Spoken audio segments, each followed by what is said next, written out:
worry if you can't hear what I'm saying. I couldn't even hear myself. This is the loudest sound you could possibly conceive.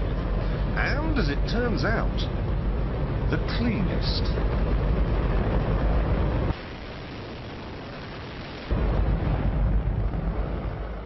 Now, the most amazing thing is that that cloud up there, which was generated by the engine, is just a mixture of hydrogen and oxygen. It's water vapour.